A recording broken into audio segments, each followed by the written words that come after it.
live. We are live. And now we're checking. I'll do a refresh.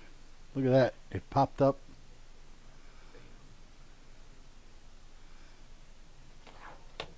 Quick sound check. Okay, we're good. Knock on wood. We have been we've been pretty consistent with the sound and video for a little while, so Do you want me to grab that Memorial Day giveaway? We want to plug it a little bit. a little bit? Yeah, we can talk about the Memorial Day giveaway coming up. So welcome everybody to the T350 show. Andy took a little walk to get our giveaway that we're going to talk about coming up for Memorial Day. Hi, Russ. So, hey, spring has finally sprung here in Northeast Ohio. It's 80 degrees today. The sun's out. It's quit raining. Got the motorcycle out this morning. Rode the bike to work today. So, looking like I might get a chance to do that all week, the rest of the week. I was going to try it yesterday, but it was like 30-some degrees in the morning. And I don't mind riding when it's cold. I put the leather on and I go, but 30-some degrees is a little too cold for me. I'm not into that. It was high 40s this morning, 50-ish when I left, so it wasn't bad. So hope everybody's having, what is it? It's May, right? Yeah, it's May. We just said that. Memorial Day's coming up. So we are in the middle of our evolution of an A Architect series. Last few weeks we've been talking about the different levels. Obviously we started with 1 and now we're rolling into 4. We talked about level 1 being that level for the new person coming in. Maybe they just bought their first AR, or they're curious and want to build or buy their first AR. And they got questions and they're looking for answers, and that level 1 is for that person that's just getting started in our sport, in our community. And then you move to level 2. You've started to shoot the thing a little bit. Now you got to maintain it. You got to clean it. You got to troubleshoot it. Maybe something isn't working right. Maybe something breaks on you. Hopefully it doesn't break that quickly, but if it does and it's new, you send it back to the factory and let them fix it. But for the most part, if you're buying a decent quality AR for your first AR, you're buying something decent, you're going to get something that's going to last you a little while before you got to work on it. But you do have to maintain them. You do have to clean them. You do have to take them apart and make sure that everything's working the way it's supposed to. And then you get into level 3 where you want to start upgrading, right? You want to get rid of those plastic clamshells, and you want to put on a free float handguard, and you want to get rid of that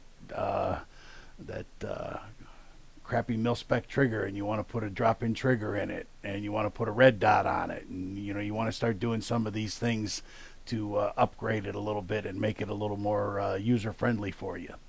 And then you've had this gun for a while, and you've upgraded it, and it's really cool, and you like it and all, but you see these guys and the guys at the range, and they got this really cool 5.5 pound, 6 pound lightweight AR that they built, and this really cool Cerakoted thing that they built, and you're hearing about all these people building these cool ARs, and you want to build an AR. You've got that itch, and you're ready to build your own AR, and that's where we come into level 4.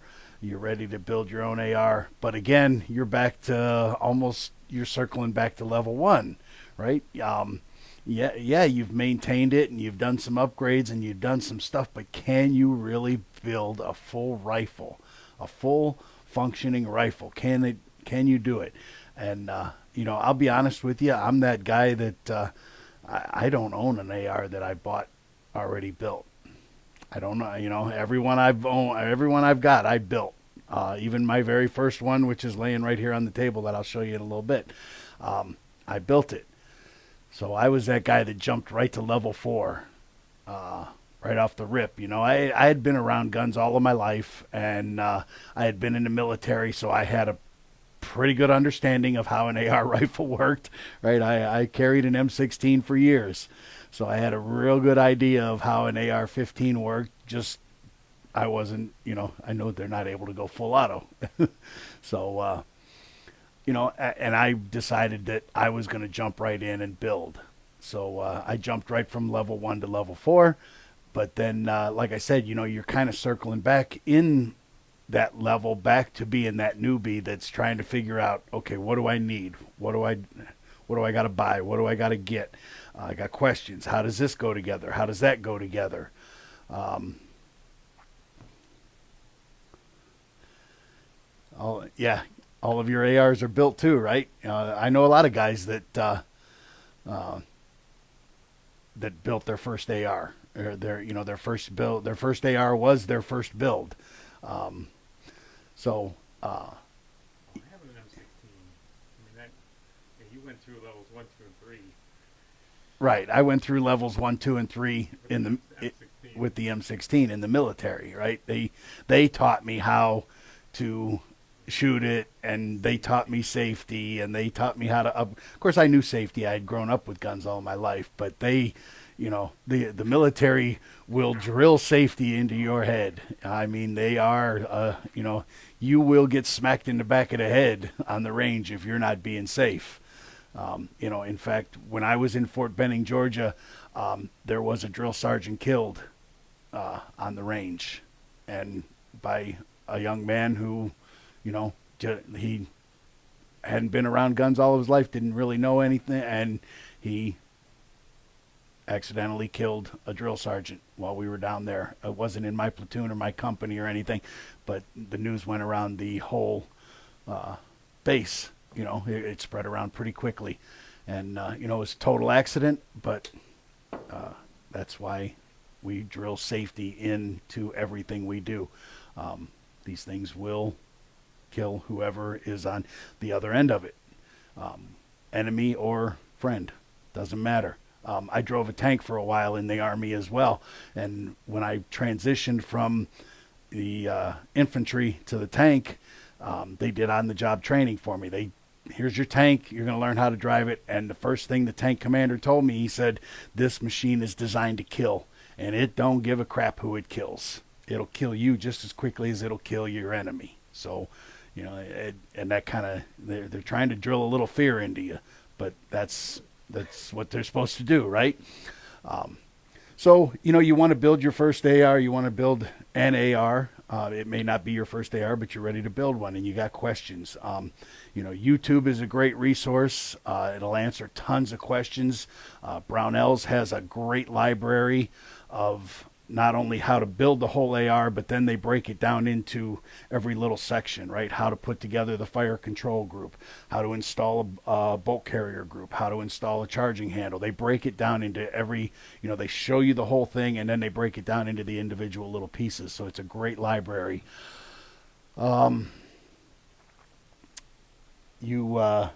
You don't know what components to buy. Getting a company or someone to give you a build sheet. We do that on our byoar.com. You can come on there and tell us what it is you want, how much you want to spend, what you're looking to do with your rifle. That's kind of paramount to the whole building your own AR. Making sure you understand what it is you want to do with the rifle, what its intent is, how much you want to spend, and basically, what your time frame is to get the job done, and we can give you a build sheet based on those criteria. Parts are pretty readily available now. A year and a half ago, not so much. You couldn't hardly get anything a year and a half ago. Everything was on back order. But now parts are pretty readily available. So if you want to build an AR and you've got the money and you're ready to do it, it can be done pretty quickly. You got to decide what you're building, right? Are you building an AR for the range? Are you building an AR to go hunting? Are you building an AR for competition, long range shooting? There's just all kinds of things that, and that's really where we start to get into level 5 next week, where, we're talking about just kind of building your basic AR at this point. Next week we'll start talking about building the cool stuff and the competition stuff and the long range stuff. And but so here's my, you guys have all seen this gun before. I've had it on the show a bunch of times. This is my 350 Legend. This is my deer hunting rifle. What my intent here was a deer hunting rifle legal in Ohio that I could lug around in the woods all day and wouldn't drag me down. So obviously lightweight. I started with the Iron City Berserker lightweight receiver group. I've got a Faxon Gunner Profile lightweight barrel in there. I've got a really skeletonized handguard here from Atheris Rifle Company. I've got a minimalist stock from Mission First Tactical. And, this thing, it's a nice light rifle, right? This whole thing weighs in about 6.5 pounds without the scope, just a little over 7 pounds with the scope. But this is something I can lug around in the woods with me all day. The FN nickel boron bolt carrier group and the Faxon barrel are flawless. I mean, this thing's a tack driver. I love this. I just love to shoot this gun because I can stack bullet on top of bullet at 100 yards. I just love shooting it. I don't get to shoot it as much as I'd like because the ammo's a little more expensive. It's a buck plus a round, but and it's such a smooth gun. It's so easy to shoot. It's like shooting a 223, but in a bigger bore. Gunners are great barrels. Faxon makes an outstanding barrel. I highly recommend if you're looking for a good quality barrel. Faxon's right up there at the top of the list. This is a pretty basic AR. There's not a ton of special stuff here. This is a white label armory lower, a mil-spec upper, a bunch of mil-spec parts in here. It does have a drop-in straight trigger in it. The grip and buttstock are from Adaptive Tactical, and it's got our Foundation Series handguard on it, our vertical foregrip, a blast can. Nothing super fancy, nothing super expensive here, and Sig Romeo 5 and Juliet 3 red dot and magnifier. And this is a great range gun. This thing shoots really great. The red dot works well out to 100 yards, no issue. The grip gives you good stability. And this is just a great range gun. And then my first AR. This was the first AR I ever built. It has changed look a little bit. It's not the same gun it was years ago when I first built it. I did go with green. If you're looking to do some Cerakote stuff, right, and get some different look than the black gun. This was a 80% lower that I did myself. Over the years, I put one of our billet uppers on it. It is the Foundation handguard competition style, so that I can I can get my fingers around the top of it and really grip on this thing. And a Crossfire, Vortex Crossfire 3x9, and the sling stock from our friends down at WMD Guns in Stuart, Florida. Pretty cool little item. You've got the sling built into, I don't want to drop it, so the sling is built right into the gun itself, into the stock itself.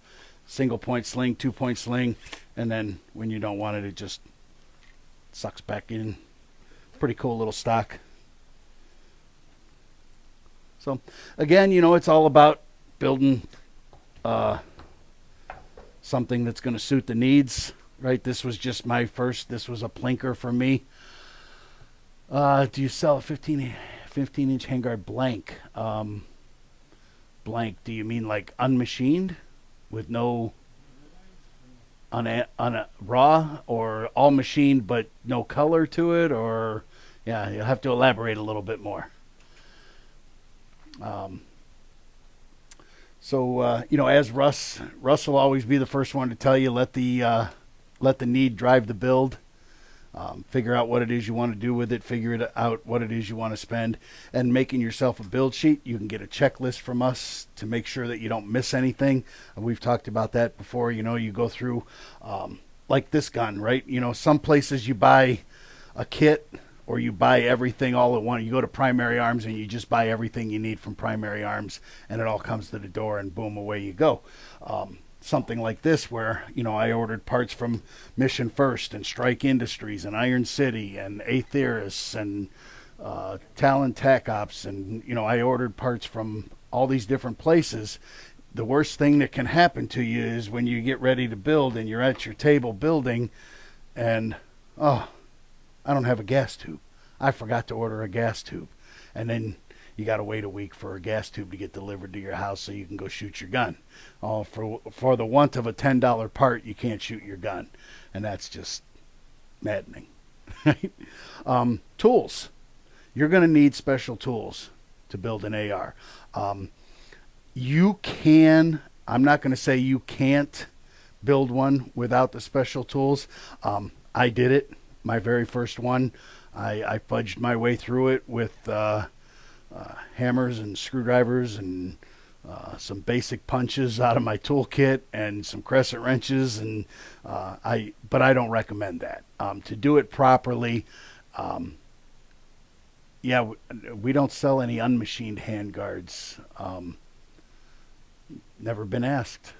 Yeah. Yeah. Go ahead and private message me and let me know what you're interested in. We actually did. We are getting ready to make some handguards for a customer that the only thing machined on it is the Picatinny rail and the outside surfaces. They're going to do, and then the clamp area. And they're going to do kind of like an 80% deal where their customers are going to machine their own handguard like they do their 80% lowers. They're going to offer an 80% handguard. So it's a different concept, I guess. If you have a little milling machine, these little portable milling machines are becoming very popular. Tabletop milling machines becoming very popular and very affordable. For $1,000 or less, you can put a little CNC tabletop machine shop in your machine in your garage, and it's going to be slow, but it's going to get the job done. So, I guess that's the market they're going after with that. But you are going to need some tools. You're going to need torque wrench, right? You're going to need a torque wrench. You're going to need an armorer's wrench. You're going to need some vise blocks. You're going to need punches, both starter punches and finishing punches. Starter punches, if you don't know what a starter punch is, this is a starter punch. Has a little hole in the end of it, and you slide your drift pin in there, and it gets you started. And then once you're started, you take the finishing punch, and you finish it the rest of the way through. So there's starter punches, finishing punches. We sell full toolkits, and you can buy some good toolkits from Wheeler, Delta, whoever it might be. They make great toolkits. Clevis, the Clevis pin, yeah, for the installing the front takedown pin. I've showed it a few times, and I'll have to show it again at some point. But a guy, I saw a video a couple years ago about how to install the front pin without any tool, without anything other than my two fingers. And I'll tell you, I haven't launched a pin since I've been doing it that way. Knock on wood. But it's a slick little way to install that front pin, detent, and spring. And like I said, I haven't lost one yet since I started doing that. And I've the only thing sometimes you got to play with getting the pin set just right, but it's really slick, and I'll have to do that for you again sometime. I always like to show that. Let's see. Tools, right? We talked about tools. We talked about letting the need drive the build. Cerakote. We talked about Cerakote. You can do some crazy stuff with Cerakote. Everything from, $300, $400, $500 Cerakote jobs to the standard, $150 single color American flags, all kinds of, I've just seen all kinds of crazy stuff that guys, go onto if you're looking for a Cerakoter, go on their website and check out their photo gallery. Yeah, Real Avid makes some nice tools. James, you're right. The This is a Real Avid bench block. I guess the only downside to Real Avid is that they're not made here. If they were made here, they But I have to say that for not being made here, they are probably the highest quality foreign made stuff that I've found. I will say that. For the price point and the quality, you can't beat Real Avid. And we do live in a global economy now, so it is what it is. Where was I? Tools, Cerakote, right? Go onto a Cerakoter's website and check out their photo gallery, and look at some of the stuff they do, and make your decision based on that. We work with Pittsburgh Cerakote, we work with Victor's Legacy Gunsmithing, and I've gotten some work done by another guy down in Georgia. I can't think of his name right off the top of my head. It'll come to me after the show. But he did a fantastic. I'll have to bring it on the show next week when we start talking about doing the really cool stuff. He did a handguard upper lower buttstock combo for me that looks like it's wood. It looks like old antique wood. It is really, really cool. A raw 15-inch blank with no machining, no M-lock, no anything, just the handguard and the mounting hardware. Yeah, private message me, Aaron. We might be able to hook you up with something. We're actually getting ready to do something just like that, so we might be able to help you out. Yeah, right. If you go on to if you go on to Cerakote's website, they have a list of their certified applicators, people that have come to Cerakote and taken the course and learned from Cerakote how to apply their coatings. And then you can search by area, and they'll tell you who all the certified, because Cerakoters are a dime a dozen. Everybody's got a spray can and a booth and a fan wants to be a Cerakoter. But a lot of guys go and actually get certified by Cerakote to apply the coatings and actually do it the right way. It is a technical process. We were in a Cerakote facility, and it is a technical process. The mixing of, it's a two-part, and the mixing of it has to be done properly. You have to use it within a certain amount of time. It has to be baked at a certain amount of temperature for a certain amount of time. It's a very technical process to get it done and get it done right. And that's why it is costly.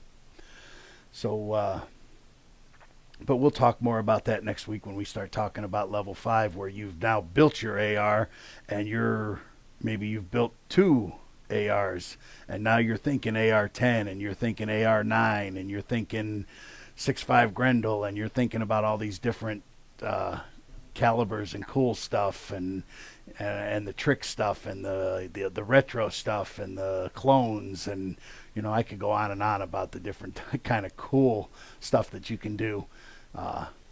If you got the time and the money, you can build just about anything you want. But we'll start talking about some more of that next week.